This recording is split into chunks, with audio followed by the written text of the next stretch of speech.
Hello everyone, this is Mukesh Atrawal. I welcome you on Duco academy. तो आप सभी का ड्यूको अकेडमी पर स्वागत है। आज की इस क्लास में हम सॉल्व करने वाले हैं वर्षन नंबर 75, 76 एंड 77। तो एक ही वीडियो में यहाँ तीनों ही जो वर्कशीट है उसका कंप्लीट सॉल्यूशन आपको मिलने वाला है। चैनल पे नए हैं तो भाई मेरे हैं व्यूअर्स तो बहुत हैं, डेली ठीक ठाक बच्चे हैं मेरे जो वीडियोस है उसको देखते हैं, लेकिन सब्सक्राइब कोई नहीं कर रहा। तो भाई सब्सक्राइब भी करिए, तभी तो आपका जो कुनवा है वो बढ़ेगा। और आपका जो एक सब्सक्राइब है, वीडियो पर एक कमेंट है, लाइक है, वो हमें सपोर्ट करता है, हमें मोटिवेट करता है। तो आप हम अच्छे कंटेंट आपको अवेलेबल कराए हैं तो उसके लिए आप हमें मोटिवेट तो कीजिए। ओके, तो शुरू करते हैं आज का आपका अपना ये वीडियो। तो आपने सब्सक्राइब कर लिया होगा ना? हाँ, मैं वीडियो को रोकता हूँ, कर लीजिए आराम से।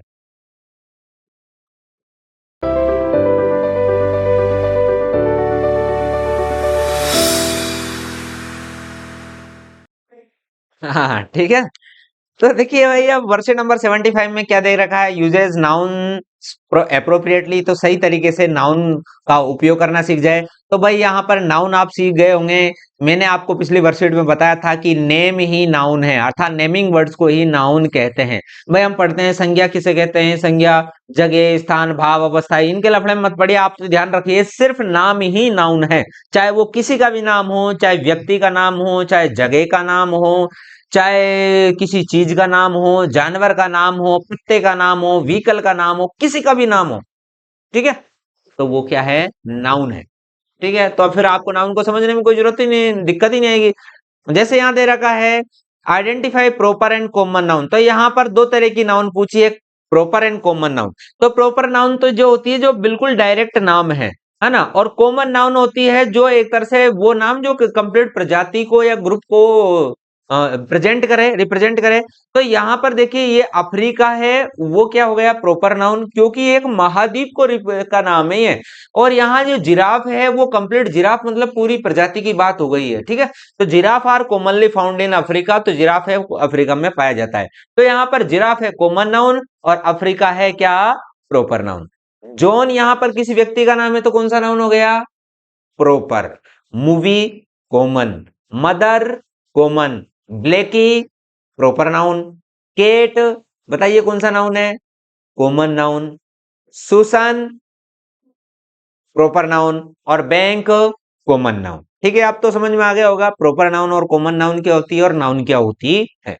नहीं समझ में आया तो वीडियो को दोबारा रिप्ले करके आप समझ लीजिए। ठीक है, अब देखते हैं सर्किल द एडवर्ब्स। तो यहाँ पर एडवर्ब्स है भाई, देखो इसमें आपको ज्यादा वो है चिंता करने की जरूरत नहीं है। यहाँ पर साफ दे रखा है एड, एड और वर्ब्स, अर्थात जो क्रिया में कुछ जोड़े उसको ही एडवर्ब्स बोलते हैं। भाई क्रिया किस तरीके से हो रही है, जो क्रिया की विशेषता बताए, क्रिया के बारे में कुछ एक्स्ट्रा चीजें जोड़ें तो उसको एडवर्ब बोलते हैं।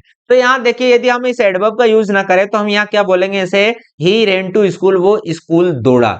लेकिन दौड़ा किस तरीके से, तो क्विकली दौड़ा। तो यहाँ पर क्विकली क्या हो गया, हमारा एडवर्ब, अर्थात वो तेजी से दौड़ा। ऐसे आप देखेंगे यहाँ words flu above the table, words है वो टेबल के ऊपर है, उड़ा। तो वो कैसे उड़ा, स्विफ्टली मतलब तेजी से, है ना। तो यहाँ पर जो क्रिया है उसका होने का तरीका, उसके बारे में और विशेषता बताई गई है। तो इस प्रकार हम कह सकते हैं कि जो वर्ब में कुछ ऐड करे, जो वर्ब की विशेषता बताए, उसको एक एडवर्ब कहते हैं, या हिंदी में बोले तो क्रिया विशेषण कहते हैं, अर्थात जो क्रिया की विशेषता बताए।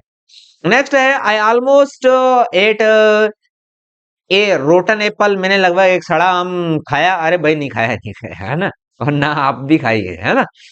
आगे देखिए, क्या Tom plays football outside, Tom है बाहर फुटबॉल खेला, हाँ ये तो हो सकता है ना। आगे देखते हैं I already finished my homework, मैंने अपना होमवर्क कर लिया। भाई होमवर्क कर लिया मैंने, जब भी तो मैं टीचर बना। हाँ। ठीक है, आप भी कर लीजिए। तो देखिए आगे है fill in the blanks with appropriate words given in the middle column. तो मिडिल कॉलम में जो हमें वर्ड्स दे रखे हैं उनका हमें दोनों का ही यूज, एक का तो हमें इधर करना है और एक का इधर करना है, लेकिन हमें ध्यान रखना है कि इधर किसका इस्तेमाल होगा और इधर किसका इस्तेमाल होगा। तो देखिए यहाँ माई फ्रेंड है जो स्मॉल आइज, उसके छोटी आंखें हैं और एक लंबी सी नाक है। तो यहाँ ही नोज, तो नाक की स्पेलिंग ये है और नो मतलब जानने की स्पेलिंग ये है, तो ये हो जाएगा he knows how to look food. तो जो भोजन की देखभाल कैसे की जाती है वो जानता है, अर्थात भोजन की देखभाल, भोजन की देखभाल करना वो जानता है। ऐसे ही हो जाएगा सी लिव्स एट द सी शोर, अर्थात सी का मतलब है समुद्र के किनारे पर वो रहता है। We see with your eyes, हमारी आंखों से हम देखते हैं, तो सी की स्पेलिंग हो देखना, और सी मीन्स समुद्र। ऐसे हियर मीन्स सुनना, हियर मीन्स यहाँ, तो सुनने वाले हम यहाँ लिखेंगे। तो लीव द बुक हियर, तो वो जो बुक है उसको यहाँ छोड़ दीजिए, फॉर मी टू स्टडी, पढ़ने के लिए। तो कैन यू हियर मी, क्या तुम मुझे सुन रहे हो, सुन सकते हो। नेक्स्ट है we write with a pen, हम पेन से लिखते हैं। She has pen in her right hand, तो उसकी राइट हैंड में उसको दर्द है। तो इस प्रकार हमें माय डियर स्टूडेंट्स इसको लिख देंगे। अब बढ़ते हैं हम वर्कशीट नंबर 76 की तरफ। तो यहाँ पर जो हमारी वर्कशीट है इसमें देखेंगे, तो रीड द फॉलोइंग पोइम, इस पोइम को पढ़िए और आंसर है ना the following question, following question है उनको आंसर कीजिए। Once there was a talking fan, एक बार टॉकिंग फैन था, इलेक्ट्रिकल हिज चेटर, और I couldn't quite hear with he said, वो कह क्या रहा है वो सुनाई नहीं दे रहा था। And I hope it doesn't matter, और मुझे लगता है कि उसका कोई ज्यादा मतलब है नहीं। Because one day somebody oil, लेकिन कुछ न कुछ दिन है कोई वही उसमें ऑयल डाल देगा। He is little whirling machine, तो ये छोटी सी मशीन में है ना। And all the mystery was spoiled, और जो ये मिस्ट्री है वो सब खराब हो जाएगी। ही रैन एज स्टिल एज वाटर, है ना। तो कहने का मतलब है जैसे ऑयल डालने पर उसकी जो आवाज है पंखे की वो फिनिश हो जाएगी और वो सही हो जाएगा। फर्स्ट क्वेश्चन को देखिए, what does the phrase A talking fan, talking fan का मतलब क्या है। तो ए टॉकिंग फैन मींस क्या, ए नॉइजी फैन, अर्थात शोरगुल करने वाला पंखा।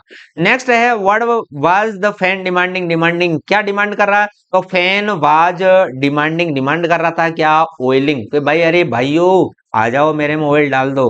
हाँ, है ना, मैं आवाज कर रहा हूँ खटखट खटखट चे चे चे चे पट पट पट, है ना। आगे देखिए, why couldn't you here the fan said, दो फैन जो कह रहा है वो सुनाई क्यों नहीं दे रहा था। वी कुडंट डू सो, हम ऐसा नहीं कर पा रहे थे, क्यों, क्योंकि because the fan is noisy, fan है वो नोइजी है, कुछ स्पष्ट कुछ बोल नहीं रहा था। तो यहाँ पर दे रखा है भाई ओनोमेटोपोइक।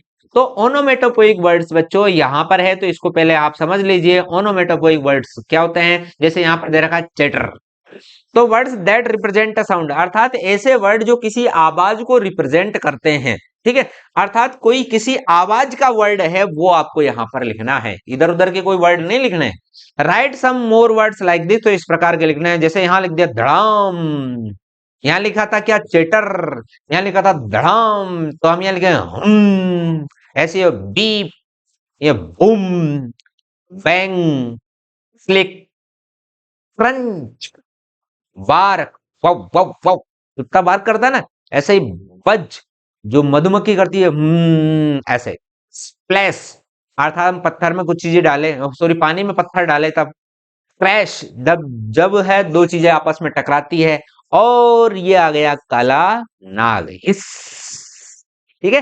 तो इस प्रकार माय डियर स्टूडेंट्स है, आप यहाँ पर ओनोमेटोपोइक जो वर्ड्स है उनको आप लिखेंगे, तो आपके समझ में आ गया होगा कि ओनोमेटोपोइक वर्ड्स हैं वो क्या होते हैं, अर्थात आवाज को प्रेजेंट करने वाले शब्द, ठीक है। अब है हमारी जो इसकी लास्ट वर्कशीट है इस वीडियो की। तो यहाँ पर देखिए क्या दे रखा है हमें, तो लॉन्ग फॉर्म्स है उनको अप्रोप्रिएटली, मिडिल है start, beginning middle and end of the story है उसको लिख सके। तो यहाँ पर आप पिक्चर देखिए, पिक्चर देख के एक लड़की है वो अपने हाथ में टोकरी लेके है, वो यहाँ पार्क में या गार्डन में बगीचे में आ रही है। आने के बाद में क्या कर रही है, वो उससे फूल तोड़ रही है। फूल तोड़ने के बाद में उसको वहां पर एक क्या दिख जाता है, एक मकड़ी दिख जाती है। और मकड़ी दिखने के बाद में वो उसको डर जाती है, और डर के मारे वो उसके हाथ से है टोकरी छिटक जाती है, और डर के मारे बेचारी भाग जाती है। तो इस प्रकार ये स्टोरी, तो हम इसको ऐसे कैसे लिख देंगे, ए ए गर्ल, यहाँ पर गर्ल लिखिए, वही मैं गर्ल लिखना भूल गया हूँ, है ना। A girl is coming in garden to pluck flowers with a basket, अर्थात एक बास्केट लेकर लड़की है पार्क में आ रही है। तो यहाँ पर दो सेंटेंस लिखने थे मैंने, लेकिन एक ही सेंटेंस में यहाँ कंप्लीट कर दिया। नेक्स्ट है सी इज प्लकिंग फ्लावर्स, वह फूल है वो तोड़ रही है, फ्रॉम द प्लांट्स, पौधों से। दूसरा सेंटेंस हम लिख देंगे she puts them into the basket, वो बास्केट में रख रही है। अब देखिए यहाँ इसमें क्या हो रहा है, सी सीज ए स्पाइडर, वह एक स्पाइडर देखती है। दूसरा सेंटेंस हो जाएगा सी स्टॉप्स टू प्लक फ्लावर्स, अर्थात वो फूलों को तोड़ना बंद कर देती है। प्लक करना, तोड़ना, स्टॉप कर देती है। यहाँ पर आगे देखते हैं सी गेट फ्राइटेंड, वह डर जाती है। सेकंड सेंटेंस हो जाएगा the basket is slipped from her hand, अर्थात भाई ये यहाँ पर समझ में नहीं आता तो मैं बोल देता हूँ BAS, BASKET basket is SLIPPED slipped from his hands, अर्थात उसके हाथों से जो बास्केट है वो गिर जाती है। सी रन्स, वह दौड़ती है। Away from the garden, garden से बाहर। सी डज नॉट लुक बिहाइंड, वो पीछे मुड़कर बिल्कुल नहीं देखती। ओके माय डियर स्टूडेंट्स, तो आपका ये वीडियो है यहाँ कंप्लीट होता है।